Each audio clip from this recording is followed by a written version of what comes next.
Okay, so we have quite a bit to talk about regarding the upcoming episode of Dragon Ball Super, episode 126, based on previews and spoilers and a bunch of stuff, but especially the preview. It seems as though this time around, Vegeta's jumping in the fight with Toppo, or God of Destruction Toppo, now that he's, advanced and he's grown and accepted his fate as being a God of Destruction, or accepted the role of God of Destruction. It seems as though, based off the preview, that Vegeta's really going to be going in against him. Now that makes you wonder. Immediately you got to start questioning, okay, wait a second, so does that mean that Android 17 has completely been eliminated? Does Goku start taking on Jiren one-on-one, and that gives Vegeta the opportunity to go in there? Like, what's up? Because based up until this point, we know that it's been 17 and Frieza versus Toppo, or 17 and Frieza and whoever, Gohan versus those people, and it's been mainly Goku and Vegeta versus Jiren, and then, again, the Toppo situation against whoever.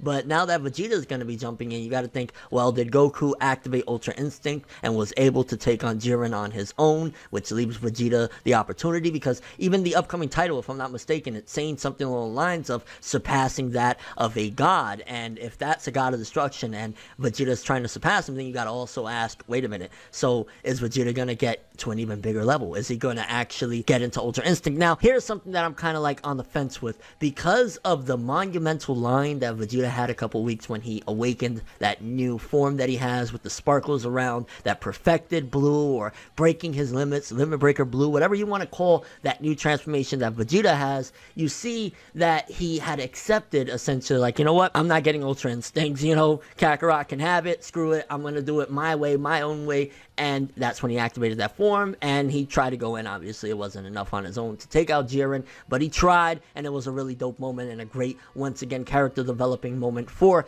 Vegeta. If he was to activate Ultra Instinct, it would be awesome and shit, and I guess you could throw in the argument that, hey, he had already given up on it, he said whatever, he was going to do his own thing, and it just so happened to click, you know what I mean? Why not? So some people argue with that. I'd say it'd be like, well, he already accepted that he's not getting it, or, Kakarot can have that, whatever, I'm doing my own thing. So for him to get that, it would kind of mess with the whole idea of, he don't need it, he don't want it, he don't care, that's Goku's thing, he's gonna get his own. So in that regard, I'm kind of like iffy on the situation. It could be, again, a different version of Ultra Instinct, as I predicted. It could be that Vegeta's not getting any type of new transformation at all. It's just that he's going to, really have an incredible fight where he has to essentially surpass a god by, defeating him, getting stronger, or, using techniques or outsmarting him, whatever the case may be. But essentially, to defeat a god, you obviously have to have essentially surpassed that god, right? So there's kind of the question there. So a lot of things to think about for starters. What's up with Frieza? Has Frieza completely been defeated? Is he on the outskirts, just like bruised and damaged and can't really move anymore?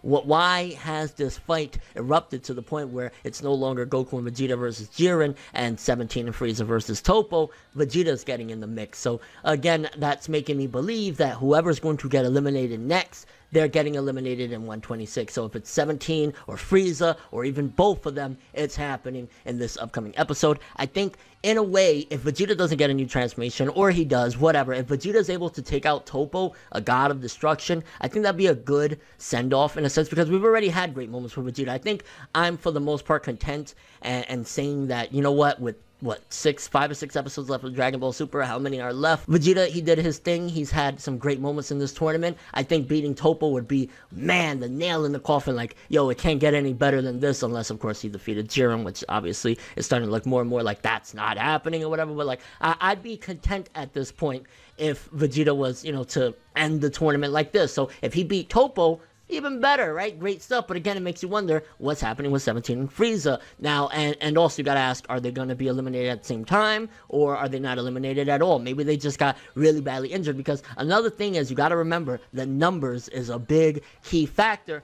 to them winning right now. As of right now, it's what, 4 against 2. There's 17, Frieza, Goku, and Vegeta, and then there's just Jiren and Toppo. You get rid of the other two, then it's a 2-on-2, so it makes it like, okay, now somebody has to win. I think that's how they can elevate the threat and the suspense and the intensity of this whole climactic battle of only a few minutes remaining, is that you get it down to its tied, which means that either Vegeta has to take out Toppo, or Goku has to take out Jiren, or they gotta both get out, one or the other, in order for this universe to win. If it gets down to, like, it's Jiren and Toppo versus just Goku, everybody else has been eliminated, and somehow Goku comes out on top, I will be completely like, devastated. Like, what?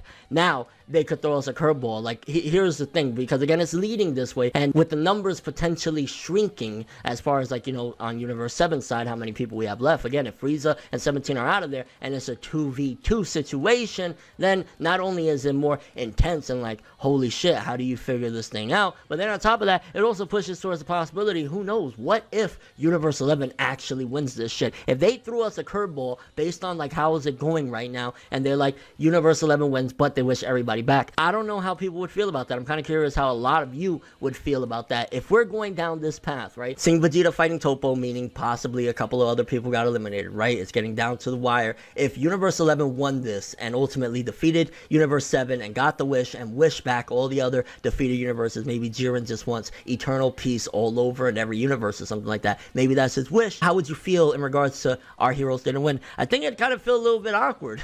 Honestly, it'd feel awkward, because would you argue that that's bad storytelling, or would you argue that it makes it even more interesting, that holy shit, this is the one series where, you know, our heroes couldn't win? Now, to be honest with you, I don't see them pushing the boundaries of what you can do with shonen storytelling. I just don't see Toei Animation themselves really pushing it, or even allowing. If Toriyama decided he really wanted to make another universe win, and this is the one time where the heroes just can't get it, but it was an amazing tournament or something like that, then, you know, there's a possibility he could have that idea, but that doesn't mean that Toei is going to agree, or Shueisha, to allow the heroes of this story to take an L. It's a possibility they could just flat out say no. So that's a very slim chance of Universe 11 actually winning this whole thing and wishing them back again. More than likely, even if it gets trickled down to Goku and Vegeta versus Jiren and Toppo, it's going to be where Universe 7 is going to somehow pull off the victory, I'd imagine. But again, I'm kind of curious what a lot of this episode means and what you guys think about it. For starters, if Vegeta is attacking Toppo, what does that mean for the fate of 17 and Frieza? Is it just that they're both knocked out? Did one of them get eliminated and one of them is knocked out? Like, what's up with that? Because I personally see, if it's not that they're both immediately, you know, ejected from the arena at the same time, then I think Frieza needs to outlast 17, just because Frieza is more important to the core of this arc. Frieza's had huge ambitions. He wants to take out the gods of destruction. Mind you, he did get his ass kicked against Toppo or whatever, but it seems as though, like, okay, this could be an eye-opener for Frieza if he does take an L. In a way, it'd be a good thing. Maybe it could change his hatred towards Goku, and who knows, maybe that could be a great developing thing, which I never see happening with Dragon Ball, considering the fact that they're going to eventually, more than likely, do some other sequel somewhere down the road. But they can make it that Frieza gets purified. He actually loses his hatred towards Goku because he realizes that there are other people besides Goku that can actually kick his ass, and he passes on to the other world. Some crazy shit like that, you never know. But again, your overall thoughts and predictions on what's going to go down in the Tournament of Power. Are 17 and Frieza eliminated? Is Vegeta going to activate another transformation surpassing that of a god? Is he going to get Ultra Instinct? If he does, in fact, get Ultra Instinct, the same transformation that he kind of told, you know, Goku, or said to himself, you know, Goku can have that or whatever. Is that bad? Is that going backwards on Vegeta's character development? Is it wrong? Does it make it awkward? Like, what is your take on Vegeta getting Ultra Instinct at this point after having that monumental speech of, I don't need it, that's Kakarot's? Also, what do you think is going to happen with the whole Jiren fight? Again, there's 5 or 6 episodes remaining of Dragon Ball Super and the Tournament of Power, of course. There's still, I'd imagine, 4 probably. I'm imagining there's going to be like 1 or 2 episodes of us out of the Tournament of Power and seeing what Goten and Trunks were doing all this time and all that jazz. And again, your overall speculations on everything leading towards the end. Dragon Ball Super, it's almost over, but honestly, it's been amazing, and the preview, once again, just showcases that it's going next level. They're doing the classic element of the battle has gotten so bad that the arena broke, which I never spoke about this in any of my reviews, but by the way, I might have mentioned it once or twice, that ring is trash, bro. Like, don't get me wrong, yeah, Toppo turned into a god of destruction, blew it up and shit, but this is supposed to be the shit that, like, you know, the most strongest warriors in the universes can battle on and not break. This shit is in smithereens at this point, and in the preview, it's only going to get worse based off everything we know and what we see. The arena is just like in smithereens, and there'll probably be like 2 planks left after everything is all said and done. Just insanity. Vegeta, new transformation, yay or nay. 17 Frieza, eliminated. Goku and Vegeta versus Jiren, what's going on? New transformation. Just